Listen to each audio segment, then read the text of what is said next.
दोस्तों आज हम आपको सुनाने वाले हैं एक बहुत ही जबरदस्त और इंटरेस्टिंग मूवी की कहानी।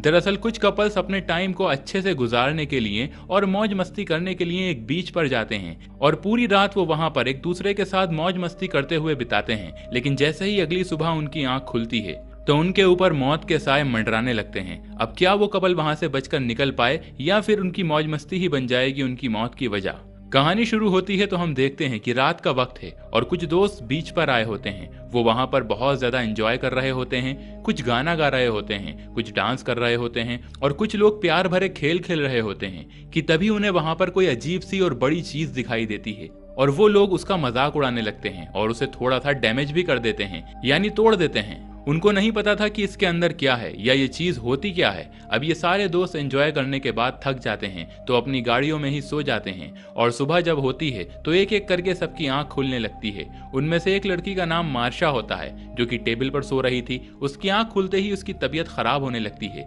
उसे वॉमिटिंग होने लगती है। बाकी सबको लगता है कि शायद ये रात की वजह से हो रहा है, लेकिन मार्शा को अंदर ही अंदर बहुत अजीब फीलिंग आ रही थी। अब वहां पर एक लड़की को सैंड के ऊपर कोई बर्ड बैठी हुई दिखाई देती है। वो चिड़िया बिल्कुल ठीक ठाक होती है, लेकिन अचानक सैंड उसे अपने अंदर खींचने लगती है जैसे कोई बहुत ही गहरा दलदल हो। वो लड़की बहुत ज्यादा हैरान परेशान हो जाती है और अपनी दोस्त मार्शा से कहती है कि तुम सैंड पर पांव मत रखना, वहां पर खतरा है। लेकिन इससे पहले मार्शा उसकी बात नहीं सुनती। वो सैंड पर पांव रख चुकी थी और अब उसका पांव भी सैंड के अंदर जाने लगता है। वो बहुत कोशिश करती है कि अपना पैर बाहर निकाल सके, लेकिन वो ऐसा कर नहीं पाती। वो अपने हाथों को यूज करते हुए अपने पांव को बाहर निकालने वाली थी तो इसी वजह से उसके हाथ भी उस रेत में फंस जाते हैं। वो घबरा जाती है और चिल्लाने लगती है। उसके दोस्त भी उसकी मदद को कैसे आते, वो सैंड में फंस जाते। तो अब किसी को भी समझ नहीं आ रहा था कि करना क्या है। अब मार्शा की हालत देखकर गाड़ी में बैठा हुआ एक दोस्त उसकी मदद के लिए बाहर आता है। उसे सब लोग मना करते हैं लेकिन वो किसी की नहीं सुनता और जैसे ही वो रेत के ऊपर जाता है तो वो गिर जाता है। वो मुंह के बल गिरा था तो वो रेत के साथ स्टिक हो जाता है। वो बहुत कोशिश करता है कि खुद को उठा ले, लेकिन उसकी स्किन रेत के साथ चिपक रही है। उसकी बॉडी को सैंड ने काफी जख्मी कर दिया था। उसकी दोस्त गाड़ी स्टार्ट करने लगती है ताकि अपने दोस्त को ऊपर की तरफ खींच ले, लेकिन उनकी गाड़ी भी स्टार्ट नहीं होती। तभी उस लड़के का एक और दोस्त उसकी तरफ रस्सी फेंकता है, लेकिन अब वो लड़का इस कंडीशन में नहीं था कि उस रस्सी को पकड़ पाता और दुख के साथ कुछ ही मिनट्स में उसकी बॉडी पूरी की पूरी रेत के अंदर चली जाती है। सब लोग इसको इस तरह से रेत में जाते देखने के सिवा कुछ भी नहीं कर पाते। वो सब काफी डर जाते हैं और प्लान करते हैं कि जितनी जल्दी हो सके वो यहाँ से निकल जाएंगे। अब जो लड़का गाड़ी की ड्राइविंग सीट पर बैठा होता है उसका नाम जोना होता है। वो दोबारा से कोशिश करता है कि किसी तरह गाड़ी को स्टार्ट कर सके, लेकिन ऐसा हो ही नहीं पा रहा था। तभी वहां पर हम एक हेल्दी से आदमी को देखते हैं। वो ड्रम में होता है और मूव करने लगता है तो उसके दोस्त उसे कहते हैं कि प्लीज तुम जरा सा भी हिलो मत, वरना अगर तुम नीचे गिर गए तो ये सैंड तुम्हें अपने अंदर ले लेगी। वो आदमी कहता है कि तुम लोग मेरे साथ मजाक कर रहे हो, क्योंकि उसने अपनी आंखों से वहां जो कुछ हो रहा था वो देखा ही नहीं होता, क्योंकि वो सो रहा था और उसे दर्द हो रहा होता है तो वो मूव करने लगता है। तभी एक लड़का बोलता है कि 2 घंटे में कोई हमारी हेल्प के लिए आ रहा है, हमने कॉल कर दी है, तो अगर तुम इसी में रुके रहोगे तो वो जल्द ही हमें बचा लेंगे, प्लीज मेरी बात पर ध्यान दो। उसकी बात को सुनकर वो आदमी मान जाता है, जबकि ऐसी तो कोई बात ही नहीं थी क्योंकि कोई भी हेल्प वहां आने नहीं वाली थी। ये सब यहीं पर रुके हुए थे। अब मार्शा की दोस्त कहती है हम सब ने इस बीच में तो कल पार्टी की थी, कल हमें ये सैंड क्यों नहीं खींच रही थी, और यहाँ पर बाकी भी तो लोग थे, वो कहाँ गए। अब ये लोग गैस कर लेते हैं कि वो लोग रेत में जा चुके हैं और अभी तक ये लोग रेत में इसीलिए नहीं गए क्योंकि ये लोग डायरेक्ट रेत के ऊपर नहीं थे, अपनी कार्स में थे या किसी ऊंची जगह पर थे। इतनी ही देर में वो मोटा फिर से चिल्लाने लगता है कि मुझे सनरेज तंग कर रही हैं। तो उसका दोस्त उसकी तरफ सनस्क्रीन फेंकता है। वो कहता है कि इसे लगा लो, तुम्हें सुकून मिलेगा। वो आदमी उसे लगा लेता है तो उसे थोड़ा सा सुकून मिलता है। तभी उन सब की नजर उस चीज पर पड़ती है जो रात को उन्हें मिली थी और उन्होंने उसको डैमेज किया था। उन्हें रात के अंधेरे में उस चीज का इतना पता नहीं चल रहा था, लेकिन वो बड़ी सी चीज एक बहुत बड़ा अंडा था जिसे उन्होंने तोड़कर या डैमेज करके बहुत बड़ी गलती की थी। अब उसके 2 टुकड़े हो चुके थे, यानी उस अंडे में जो कुछ भी था वो यकीनन बाहर आ चुका था और ये भी हो सकता है कि जो क्रीचर उस अंडे के अंदर से निकला हो वो इसी रेत में बैठ गया हो और वही इन सबको रेत के अंदर लेकर जा रहा था। अब मार्शा की दोस्त रेत की तरफ कोई चीज फेंकती है तो सैंड उस चीज को भी अपने अंदर लेती है और यहाँ पर इन्हें पता चल जाता है कि वो क्रीचर इस सैंड के अंदर ही है। अब जोना कहता है कि हम इस तरह से कुछ भी नहीं कर सकते, हमें अपने लिए खुद ही स्टेप लेना होगा। वो एक स्केटबोर्ड उठाता है और उसे गाड़ी के पास रखकर उस पर चलता हुआ टेबल तक जाने की कोशिश करता है और सक्सेसफुली वो उस पर चलने तो लगता है, लेकिन जैसे ही टेबल तक पहुंचता है तो स्केटबोर्ड स्लिप होने लगता है और साथ साथ उसके पांव भी। वो स्लिप होकर सैंड के बहुत करीब हो जाता है जिसकी वजह से सैंड सैंड से कोई चीज निकलती है और उसके पेट के साथ जुड़ जाती है। लेकिन जोना बिल्कुल भी नर्वस नहीं होता और फौरन से टेबल के ऊपर चढ़ जाता है जहां पर एक बैग रखा था और उस बैग में कुछ स्नैक्स थे। उसे उस बैग में एक बनाना मिलता है, लेकिन जब वो उसे खाता है तो उसे भी वॉमिटिंग हो जाती है और जब उसकी नजर अपने पेट पर पड़ती है तो वहां पर बहुत सारे जख्म होते हैं जो कि उसी चीज ने किए थे जो सैंड में से निकली थी। सब लोग ये देखकर बहुत घबरा जाते हैं, लेकिन जोना उनसे कहता है कि नहीं, ये कुछ भी नहीं है, तुम लोग अपनी सेफ्टी के बारे में सोचो। साथ ही उनकी तरफ ड्रिंक्स फेंकने लगता है। जिनको प्यास लग रही है उनकी प्यास तो बुझ सके।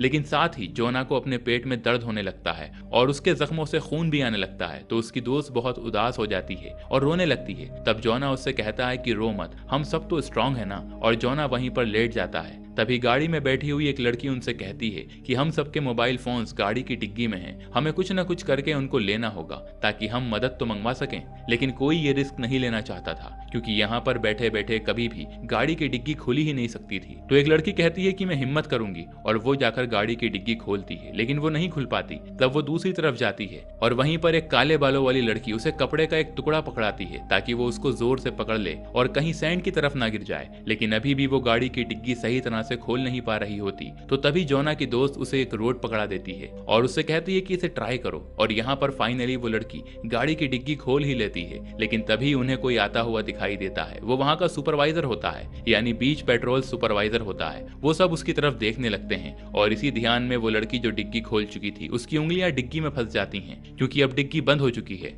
वो चिल्लाती है। वो सब उसे अपने पास बुलाने की कोशिश करते हैं, लेकिन वो सुपरवाइजर उनसे कहता है कि नए जनरेशन भी ना ड्रग्स लेकर पता नहीं कैसे कैसे काम करते हैं। लेकिन वो सब उसे बताते हैं कि हम मुश्किल में हैं। वो अपनी गाड़ी उनकी तरफ लेकर आता है और गाड़ी से उतरने लगता है। तब वो लोग सब शोर मचाकर उसे रेत पर पांव रखने से मना करते हैं, लेकिन वो आदमी बाहर आता है तो ये देखकर सबके सब हैरान रह जाते हैं कि रेत ने उसे कुछ भी नहीं किया। सबसे पहले तो वो जोना के पास आता है और उसका पेट देखकर काफी हैरान होता है कि ये सब किसने किया। इसके बाद वो उस मोटे आदमी को ड्रम से निकालने की कोशिश करता है, लेकिन वो बहुत मोटा था, इसीलिए वो अकेला ऐसा नहीं कर पाता और उनसे कहता है कि कुछ ही देर में मैं अपनी टीम को बुलाकर लाता हूँ जो तुम लोगों को यहाँ से रेस्क्यू कर लेगी। लेकिन मुझे समझ नहीं आ रहा कि तुम लोग यहाँ पर कर क्या रहे हो। तब जोना की दोस्त उसे सब कुछ बताने की कोशिश करती है और कहती है कि हमारी दोस्त की उंगलियां गाड़ी की डिग्गी में फंसी हुई हैं। सुपरवाइजर उसके पास जाता है लेकिन उसकी कोई हेल्प नहीं करता। तब जोना की दोस्त चिल्लाने लगती है, पर सुपरवाइजर उसके पास जाकर कहता है, तुम मुझसे इतनी बदतमीजी क्यों कर रही हो, तुम्हारे साथ मसला क्या है। तब वो उसे बताती है कि क्या आपको नहीं दिख रहा कि हम मुश्किल में हैं, हम रेत पर नहीं आ सकते, पहले ही रेत ने हमारे दो दोस्तों को अपने अंदर निगल लिया है। सुपरवाइजर कहता है कि मुझे इन गेम्स में मत डालो, अगर ऐसी ही बात है तो मैं किस रेत पर खड़ा हूँ, तुम लोग फौरन से नीचे आओ। लेकिन जोना की दोस्त और उसका दोस्त नीचे नहीं आते क्योंकि वो जानते थे कि उनकी जान जा सकती है। तब वो सुपरवाइजर अपनी गन निकाल लेता है, लेकिन साथ ही साथ उसकी चाबियां भी रेत पर गिर जाती हैं। सब उसे कहते हैं कि नहीं, रेत पर अपना हाथ मत रखना, लेकिन वो नहीं सुनता और अपनी चाबियां उठाने के लिए जब उसका हाथ रेत के ऊपर टच होता है तो रेत उसके हाथ को भी अपने साथ जोड़ लेती है। सुपरवाइजर के पास एक पेपर स्प्रे होता है जिसे वो रेत पर स्प्रे करने लगता है, लेकिन कोई फायदा नहीं होता। वो क्रीचर उसका आधा हाथ अपने साथ ले जा चुका था और सुपरवाइजर का हाथ कट जाता है जिससे बहुत ज्यादा खून आता है और वो चिल्लाने लगता है। तब जोना की दोस्त नीचे उतरकर दूर से ही पेपर स्प्रे उठा लेती है कि शायद उस क्रीचर को हराने में ये हमारी मदद कर सके। अब रही बात सुपरवाइजर की, तो वो बेचारा रेत में पूरी तरह से गिर जाता है और देखते ही देखते रेत उसे अपने अंदर निगल लेती है। अब ऊपर केबिन में जोना की दोस्त अपने साथी से कुछ बात करती है तो उन्हें समझ आ जाता है कि सुपरवाइजर को इसीलिए कुछ नहीं हो रहा था क्योंकि उसके जूते मजबूत थे और नीचे से टावल्स के जैसे थे, यानी फाइबर्स वाले। तो वो लड़का अपने बाकी साथियों से कहता है कि हम टावल्स को अपने पाँव में बांधेंगे और यहाँ से निकल सकेंगे।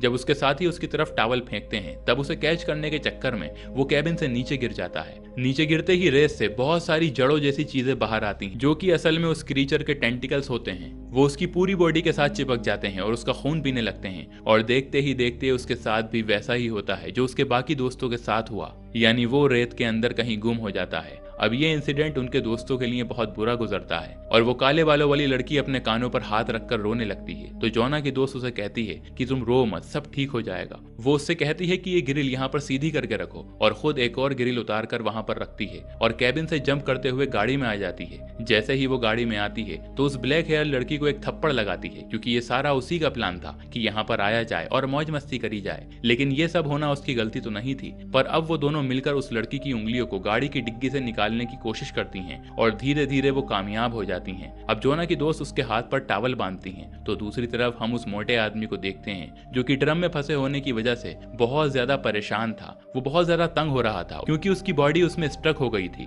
और दर्द की वजह से वो सूज भी गया था और उसमें से खून भी आने लगता है। और जब वो खून रेंगता हुआ नीचे सैंड में गिरता है, तब उस सैंड में से कुछ टेंटिकल्स निकलते हैं और उनको पता चल चुका होता है कि यहाँ पर कोई इंसान तो है और हो सकता है कि वो इस मोटे आदमी पर अटैक भी कर सकते हैं। अब दूसरी तरफ ये तीनों लड़कियां ग्रिल को जोड़ते हुए कार से टेबल तक का रास्ता बनाती हैं और ब्लैक हेयर वाली लड़की अब जोना तक जाती है और वो लड़की जिसकी उंगलियां डिग्गी में आ चुकी थी, वो जोना की दोस्त से कहती है कि अब तुम जाओ क्योंकि मेरे हाथ से खून निकल रहा है और अगर ये सैंड पर गिर गया तो वो क्रीचर हम पर अटैक कर देगा। तब जोना की दोस्त उस तक पहुंच ही जाती है। अब सबसे एंड में वो इंजर्ड फिंगर्स वाली लड़की उस ग्रिल पर चलने लगती है, लेकिन बिल्कुल आखिर में पहुंचकर उसके हाथ से ब्लीडिंग होती है और फिर ड्रॉप सैंड पर गिरता है तो वो क्रीचर थोड़ा सा बाहर आता है, जिसे देखकर वो लड़की डर जाती है और उसका बैलेंस खराब हो जाता है और वो बेचारी भी रेत में गिर जाती है और धीरे धीरे रेत उसे पूरी तरह से अंदर ले लेती है। दूसरी तरफ हम उस हेल्दी आदमी को देखते हैं जिसके ड्रम पर काफी खून बह रहा था और वही टेंटिकल्स उसकी तरफ अट्रैक्ट होती हैं और ड्रम पर चलने लगती हैं। वहीं काले बालों वाली लड़की